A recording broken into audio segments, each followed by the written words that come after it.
In this video, Les Brown speaks on why it's important to hang out with the correct people. We are the average of the 5 people we spend the most time with. This relates to the law of averages, which is the theory that the result of any given situation will be the average of all outcomes. Salespeople, entrepreneurs, and all successful people know that, in order to increase your wins, you've also got to increase your losses. When it comes to relationships, we are greatly influenced, whether we like it or not, by those closest to us. It affects our way of thinking, our self-esteem, and our decisions. Of course, everyone is their own person, but research has shown that we're more affected by our environment than we think. While it's ideal to be closely surrounded by positive, supportive people who want you to succeed, it's also necessary to have your critics. According to a study in the Journal of Consumer Research, Tell Me What I Did Wrong, experts seek and respond to negative feedback. Novices have a preference for positive feedback, but experts want negative feedback, so that they can make progress. And the more successful you become, the more criticism you'll face.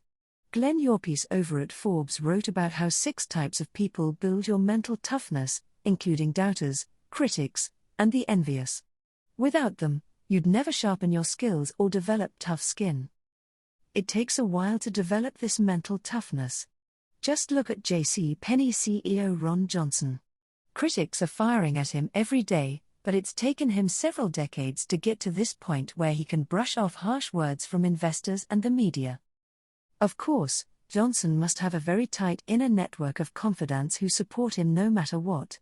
And that's the key to making it to the top in any industry. It's a harsh truth to hear, but the reality is that people do come and go at various stages of our lives, for many different reasons.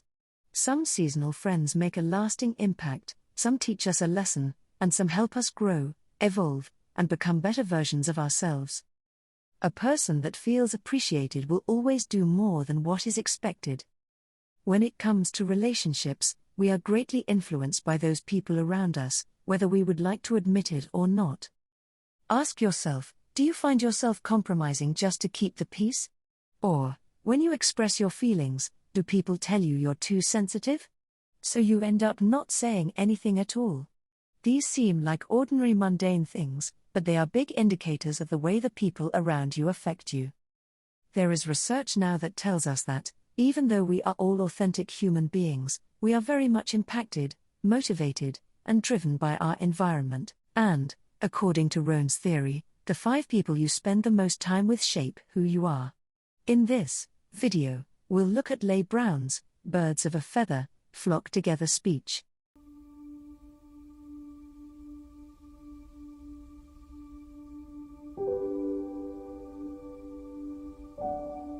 Birds of a feather flock together. You run around with losers, you will end up a loser. Unconsciously, you will pick up their ways, you'll pick up their habits, you'll pick up, most importantly, their attitude about life. If you're around cynical, negative people all the time, you will become cynical and negative. So you got to watch yourself. Many of us are living out the lives of other people, living out their conclusions, living out of their consciousness. The other thing is that you begin to looking at your life and looking at what it is that you want to achieve. Another crucial thing that you must do is align yourself with powerful people. Align yourself with people that can encourage you, people that can empower you, people that you can learn from, people that you can grow from. That's very important. See, if you have people around you that can contribute to your growth. When I wanted to become a speaker, I joined the National Speakers Association. I wanted to be around the Dr. Norman Vincent Peales, the Zig Ziglars, the Dwayne Dyers. I wanted to be around people that were doing what I wanted to do. I wanted to learn from them. And you want to do that too. You want to align yourself with people who think like you, people who dream like you, people who want more out of life, people that are stretching and searching and seeking some higher ground in life, as opposed to the majority of people. Somebody said, always strive to get on top in life because it's the bottom that's overcrowded. And see, you don't want to be on the bottom. See, it's easy to be on the bottom. It doesn't take any effort to be a loser. It doesn't take any motivation, any drive in order to stay down there on a low level. But it calls on everything everything in you, ladies and gentlemen. You have to harness your will to say, I'm going to challenge myself. Sometimes I have to pull myself out of bed and say, come on, Les. Things I know I should do, I don't do. Things I shouldn't do, I do. I found that the biggest enemy you have to deal with is yourself. There's an old African proverb that says, if there's no enemy within, the enemy outside can do us no harm.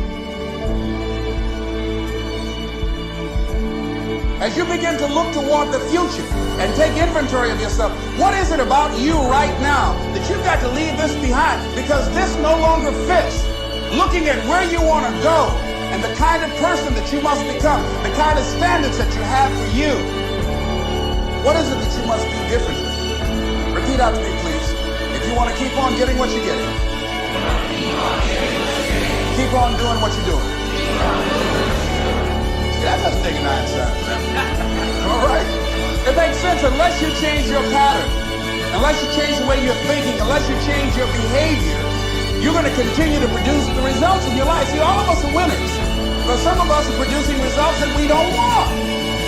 And so all you have to do is look at your game plan, look at your strategy. How is it that you have been being? What is it that you've been doing to produce this? So you're the director, you're the producer, you're writing the script, you're the star of your life. And as you begin to look at your life, you can decide whether or not it's a smash or whether or not it's a flop. That's in your hands. So you've got to make a conscious, deliberate, determined effort to say yes to your dreams. Why not? Why not me?